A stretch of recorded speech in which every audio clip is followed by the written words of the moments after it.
எல்லாருக்கும் வணக்கம். நம்ம இப்போ வந்து NGX பில்லிங் மிஷின் வந்து டெமோ பார்க்க போகிறோம். இதுதான் மிஷினோட மாடல்.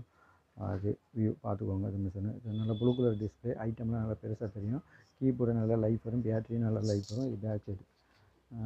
பேக் சைடில் வந்து நம்ம USB போர்ட்டு ஒன்று இருக்கும். 2 USB போர்ட் இருக்கும். ஒன்று சார்ஜ் பண்ணுறதுக்கும், இன்னொரு USB வந்து நம்ம பார்கோடு ஸ்கேனரு அந்த மாதிரி எதாவது கனெக்ட் பண்ணிக்கலாம். பார்கோடு ஸ்கேனரு, கீபோர்டு எதாவது கனெக்ட் பண்ணிக்கலாம். USB போர்ட் மூலமாக வேன் ஸ்கேலும் கனெக்ட் பண்ணிக்கலாம். இதுதான் மிஷினோட மாடலு.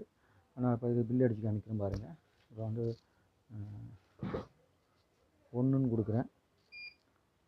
வெஜ் பிரியாணின்னு வருதா, 2 கொடுக்குறேன். எத்தனை பிரியாணி? 2 பிரியாணி, 2ன்னு கொடுக்குறேன். பன்னீர் பிரியாணின்னு வருதா, 2 கொடுக்குறேன். 2 கொடுக்குறேன். 2 கொடுக்குறேன். 3ன்னு கொடுக்குறேன்.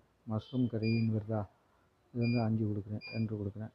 2 வாட்டி ப்ரெஸ் பண்ணால் பில்லு வந்துடும் வெளியே.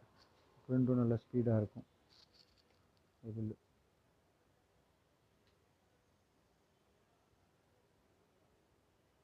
சரிங்க. ரிப்போர்ட்டு நம்ம என்ன ரிப்போர்ட்னாலும் எடுத்துக்கலாம். எஸ்கேப்பு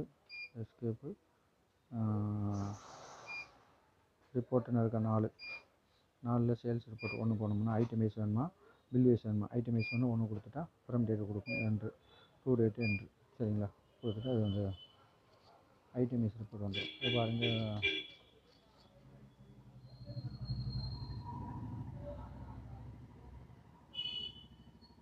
ரிப்போர்ட்டு வெஜ் பிரியாணி, அப்புறம் மஷ்ரூம் கறி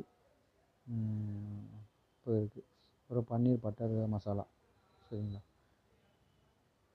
இது வந்து கிளார் அடிக்கிறதுனால எடுத்துக்கிட்டே இருக்குது. இதான் பக்கா மிஷினு, நல்ல குவாலிட்டியான மிஷின்.